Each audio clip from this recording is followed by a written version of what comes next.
I'm recording right now. And make sure you're in the camera because sometimes you like... Okay, go.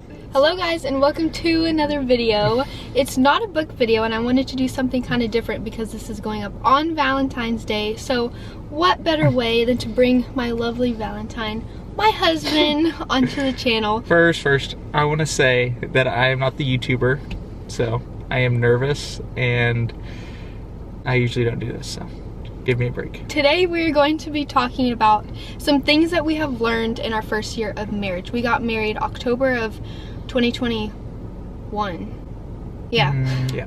We got married October of 2021 and it is now February of 2023, so we've been married about a year and a half and I feel like we've learned a lot our first year of marriage. Yes, and we are not counselors. We didn't make this video to compare our relationship to anyone else's. Just gonna put that out there. This is just what we've learned in our personal marriage. And I feel like maybe this can be encouraging to some people, and also I feel like it's good for us to talk about it and reflect back on what we have learned and what has helped. If you're in the engagement season of your life or getting close to being engaged, or you are newly married, I feel like sometimes hearing something from other couples who are like-minded is really encouraging. So we're just gonna list off some things that we have learned in our first year of marriage. You want to go first? I'll go first because I made some notes on my phone. Okay, the number one thing I put on mine was finances, because I always hear that a lot of husbands and wives or marriages fight, or it's one of the, leading causes to a divorce. Yeah. But early on, even before we got married, we spoke about having joint accounts, and that's what we decided to do, and I think that's what works for us. It kind of makes things simple. It's not like, oh, Chloe's gonna take care of certain bills, and then I'm gonna take care of certain bills, and I feel like that can cause like a lot of stress on someone's relationship. So that's what we decided to do, and some people are different, which I totally understand. That may work for them, but for us, that's one thing I learned that kind of made it easier for us. I feel like our first year, it makes it so much easier. I feel like even when we were dating and we were trying to like navigate even getting groceries together, things like that, like it always was a little bit awkward to like deal with that, and I feel like when we stepped into marriage, we knew that that was something that we wanted to do, and it really, like, when you get married, you're one, you're united, and so that just kind of went with that for us, that our finances are ours together. It's not just mine, it's not just his, and then we don't have that stress on each other of, oh, you spent that much of my money, like why are you doing that? Like, and again, it works. And budgeting too. Like we try to set a set amount of money for groceries or any other expenses we're doing, but we probably haven't been too good at that, but I feel like it does help us to have a general idea of what we're spending. It's just easier, and everything is just ours instead of just separate, and it doesn't work for everyone, but for us, I really think that helps not cause other issues, other arguments. I just feel like it really helps unite us, and to be able to talk about that too, I think is really important before you step into marriage. Talk about your finances. So many people don't do that. I feel like it's very, very important. And we were pretty upfront, about that. And luckily we were on the same page kind of about spending. Like, I don't think either one of us has way different spending habits than another, but a lot of people in relationships do have that, and that's very common, and there's nothing wrong with that. But I think just talking about that and having grace for each other and finding a middle ground together, because once you get married, you're united, it's not separate, and so I just feel like it's really good to talk about that. But that's a really good thing that I feel like we've learned has helped us avoid a lot of other issues. Okay, so my biggest one that I wanted to talk about is the concept of marriage being bondage. A lot of people think that, but for me, what I have learned is that there is so much freedom within marriage. I feel like as soon as we got married, I had this sense of freedom that I could fully be myself, and he was going to be loyal to me, he was going to love me no matter who I am, because once you get married, that's the concept, you love each other unconditionally. And so I feel like there's so much freedom within that. And then also when you're dating, there's like even just the idea of finances. Once we got married, we were in it together. Again, there's freedom within that. It just seemed easier.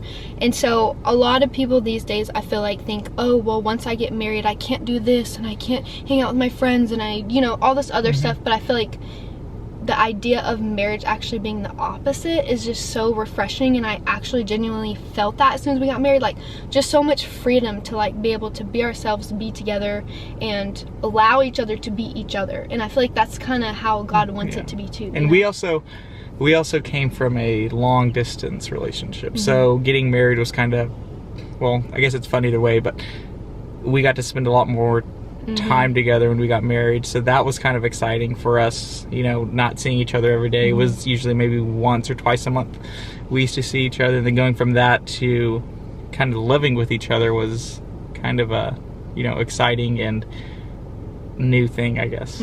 That was my main thing that I want to talk about, is that marriage can be freedom, not bondage. And I just wanted to like put that out there, because I feel like a lot of people can talk negatively about marriage and how, you know, you kind of are like strung down, or what's like, you're kind of like held down. But I feel like it really should be the opposite, and that's how I've really felt. The number 2 thing I had on my list was making time to still go on dates and stuff like that, because I know for me it's easily, or even for us, and we've only been married a year, how we get into like a routine and not really go out as much, or even go out to eat as much, kind of, I feel like, unless it's like, you know, McDonald's or something like fast food, and I'm not saying that, but I feel like recently we've tried and kind of struggled at that lately too, is not setting a time, you know, a certain day of the week or on our off days, going and doing something. A lot of the times we just really stay home. And well, we're big homebodies, so I think that's a part of it too, because honestly I am just as happy like sitting at home watching a show together, eating popcorn, but I do feel like taking the time to step out of the house and like, you know, get dressed up, get kind of cute, and I guess getting too comfortable, because I feel like a lot of people can get really comfortable when they're married, and just get into like a routine and just becoming like friends instead of, you know, wife and husband. So lovers. I feel like, you know, I feel like we have, you know, we've been trying to do better at that, and we're not perfect, and I'm not perfect at that, but I feel like that's something everybody could probably work in their relationship. Trying new things too. We need to start doing that, like doing things we've never done before. I know that's like hard, but like, I don't know, getting creative with it. I feel like we went on like a little mini golf date. It was kind of a while ago, but that was really fun, you know, because that's not something you do every week. But yeah, it's really important to do that. Another just quick one that I wanted to touch on, in that I feel like I have learned, and it's not easy, but having a servant heart for your spouse. I feel like, again, it's not really the norm that people talk about like with marriage, like, oh, they say, oh, put your significant other first, which is true, but like really thinking about having a servant heart towards the other person, because I feel like that's what we're kind of called to do, like on the earth from God towards everyone, but then especially to your spouse, because I just feel like that's the like action of love. It also helps take the focus off of yourself. If you're like, okay, I want to serve this person, how does this person feel loved? Let me do that first before I'm like trying to figure out what I can get. And again, we're not perfect at this, especially me, but I feel like if I keep thinking that concept, oh, I want to have a servant heart towards my husband and he for me, I feel like that really helps negate again a lot more issues, because you're not focused on yourself and what you can get out of it. And honestly, that was my third one, was learning new things about the person, because I've also heard that when you get married, you finally know the real person. And you know, some of the stuff I struggle with, like not picking up my shoes or not closing the toilet seat, that wasn't a thing for me growing up. But those are those little things that Chloe might get annoyed with that I didn't really know, or like picking up sometimes, I just take off a shirt or my shoes and just leave them around the house, and that's something that irks Chloe. So I've kind of gotten better at that. I still struggle with it, but I feel like that's another thing, just learning what annoys that person and what it's important to that person is a big thing. And I feel like that, me trying to get better at that, and that kind of goes with the same, like, once you kind of learn what that person, even though it may not make sense to you, or you may not have ever thought because I don't think it's a big deal. Like, okay, why can't I just leave the toilet seat open? I mean, I'm sure that's a big debate, and don't attack me, but that's like... And the cabinet's open. Yeah, I mean, it's not a big priority on my list, but for her it is, and I guess I can work on it. Yeah, so I guess just finding out what is important to the other person, even small things like that, which is not a big deal. So, but on a small and big scale, how they feel loved, you know, and again, having like a servant heart towards that and trying to do that for them. Another thing that I learned is intimate time doesn't always have to be sexual. It can be. I didn't know that was gonna. Because we get so busy that we don't take the time to sit down and what? We get so busy we don't take the time to sit down and really look at each other in the eyes sometimes and like have a conversation like, okay, how was your day or how was your week? You know, what really concerned you this week or what made you really happy? You know, what is something we need to work on, or just what's been bothering you, anything like that. Like just this busyness, I feel like sometimes we can get caught up in, and you crave that intimacy, but it doesn't always have to be sexual. It can literally be sitting there looking at each other. Again, I guess like a servant attitude towards someone, like sitting there taking the time to even be romantic with each other, again, go on a date or something like that. Like that's intimate time that I feel like is really important in marriage, and it doesn't always have to be sexual. I feel like, I guess even me had a mindset, oh, when we get married, you know, things are going to be a certain way, but then you're in your marriage and it can be so much different and so much more beautiful than you even thought it could be, because you're so connected in so many different ways. And I just feel like that was really important to say, because you have like these expectations within marriage, just with everything. You expect something, and then once you finally are in that season, it's different. So I feel like it's good to like share, you know, what you learned from that. And communicating too. I feel like, you know, like if your spouse annoys you, or even if it's your girlfriend annoys you, you know, I have a tendency to maybe, you know, get quiet, or I literally, that's my next thing. That's my next thing. Kind of shutting down instead of just telling her, you know, you annoyed me, or this thing annoyed me, or something like that. I feel like it's better just to throw it out there than to just be mad and then go to another room, or, you know, just act like it didn't bother you. And I struggle with that a lot. That's literally my next point. It was communicate exactly how you feel, even when you don't want to talk about it, like instead of not talking about it, because I feel like we learned that a lot this first year. Like the quicker we just say how we feel and not play games, like the quicker we can get things fixed. And it's not always easy, and sometimes you do need a minute. Like, and you know, sometimes we react different ways. Like I feel like sometimes I need a minute to step away, and you know, sometimes he wants to talk about it, and in certain situations it's reversed. But I feel like if we really just communicate, and also in the right setting, because sometimes we'll be around people, and let's say I do something that he hurt his feelings or something. I feel like taking the time after we get into a setting where we're alone at home or something, being like, hey, you know what, this thing happened and it really bothered me, so let's talk about it. And so I feel like finding the right setting to talk about it too is really helpful, because let's say we were around a bunch of people and you annoyed me and then I just acted mad at you the rest of the night, and people can feel the tension.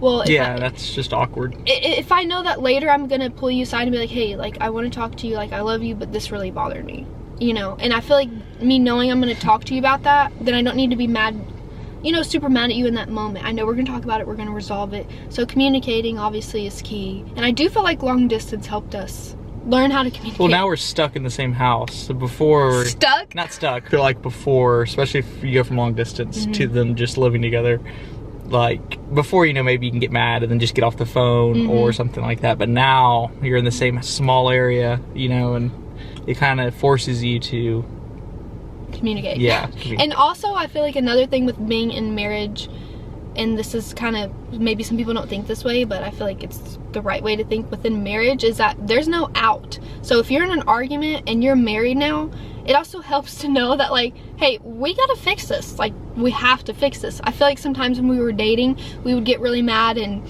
you know, sometimes we are like, okay, well, I'm done, you know? But I feel like within marriage, you know that there's not an out, and sometimes I feel like that does help us be like, okay, well, there's not a way that we're getting out of this, so we gotta fix this. And I feel like some people don't think that way, but there's not an out for us in marriage. This is it. Like, you know, we gotta figure it out. My last thing that I want to say is, this is something that I really struggle with, but I've been learning how to say sorry even when I don't want to, and even sometimes when I don't feel like maybe it's my time to say sorry, or it's even my fault where I need to say sorry. And I'm still working on this. I'm still not very good at this. I think everybody struggles. You're way better at this than me. I think I have a little bit more pride. I don't know. Or maybe it takes me longer to feel better, but really saying sorry does a lot, and saying sorry and meaning it. So don't say it, I guess, just to say it. But sometimes also another thing that helps me get quicker to want to you know, be like, you know what, I was wrong, I'm sorry, because it's hard to get that when you're mad, get into that emotion when you're mad. But going away for a second and actually praying, and it's the last thing I want to do when I'm mad at Mike, is literally get on my knees and submit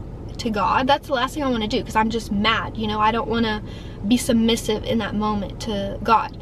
But when I do, I swear immediately, like, he changes my heart, and I just want to go back into the room and be with you and be like, okay, let's fix this. I'm sorry. So I feel like learning to say sorry even when you don't want to, again, you've heard that before, but I really feel like that has helped us resolve things quickly. Learning to fight and argue well is really important. And I tell Mike this all the time, like, I would rather fight and argue with you than not. Like, I'd rather do that than not talk about it. And once we, you know, argue more, I guess you kind of learn how to do it in a respectful way. We also, or it's not just worth it. Like, it's just annoying, honestly. Another thing that's a no-no for us is we don't cuss at each other. And again, people feel differently about this, but we try not to scream at each other. Sometimes my voice gets raised when I get passionate, but we don't yell in each other's face. We don't ever get physical with each other, and we don't cuss at each other. And I feel like that helps keep the respect line, and then you can learn how to argue well. I feel like when we first kind of were dating and we would get into arguments, we just did not handle it well, and it's just from learning each other. But now I know, like, how we can quickly resolve. I think a quick resolve is always really good, because then you can get back to not being mad at each other. No one wants to be mad at their best friend. Those are some of the things that we learned. I think that was really insightful. Hopefully you guys felt that way. And we're not, like I said, we're not marriage counselors. We've been married a year. So yeah, this is just what we have learned within this year, and I'm sure this year we're gonna learn a lot more things. We're gonna struggle with a lot more things, I'm sure, but it's, you know, it's just wanting to make it through it and not taking the way out, or you know, we knew it's going to be a struggle. We knew we're going to have good times. We know we're going to have bad times. And, you know, nobody's marriage is perfect. And it's no shade at anybody who, you know, I guess doesn't do any of these things or whatever. Yeah, then that's just something, you know, we might struggle with something that y'all's marriage or future marriage might be really good at, you know, and so. But I feel like you learn a lot in your first year of marriage, and that's kind of why I wanted to do this video, because again, I feel like it can be insightful, but people do say like your first year of marriage sometimes is one of the hardest. I feel like for us it was not that hard, but I feel like right before we were married, we haven't really shared much of this, but we were in a very rough season with a bunch of different things. If you don't know, we were planning a wedding. We had to postpone that and basically start again planning another wedding, because a lot of things have happened in between, but we made it through. And I feel like this first year of marriage was really a blessing for us, because we had such like kind of a rough season for a while, and so I feel like we really got to step into marriage with a good foundation, having gone through something really hard together. And I feel like we had a really good first year, and it's year 1 on to year 2. I'm sure when this video goes up, it's gonna be Valentine's Day, so happy Valentine's Day. Spend it with your lovey one if you have one. And single people, I'm glad you're watching this if you're single, because this will help you. I feel like I watched a ton of videos like this when your man or woman's out there, hopefully. Yes. I've watched a lot of these before I was even dating someone, or even when we were dating and not engaged yet or anything, because I feel like this really helps prepare you, have a heart for marriage. And it is so, the wedding is just one day. Okay, you spend a lot of time planning your wedding. If people put as much effort into planning their wedding as they did planning their marriage, like imagine how more successful marriages would be. Like, a lot of time and effort needs to go into preparing for marriage while you're dating someone. If y'all are serious about getting married, asking all these hard questions, getting on the same page. And again, it's not perfect. We had our hardest season literally in our engagement season, and it really had nothing to do with even being engaged, but just talking about everything I feel like is really important. Anyways, I feel like we could talk about this forever, but thank you guys for watching, and hopefully this was helpful. And maybe if y'all have some really good marriage tips, let us know, because we need them. We're willing to hear all of them. But thank you guys for watching the video, and I hope you have a great Valentine's Day, and I hope to see you guys soon. Bye.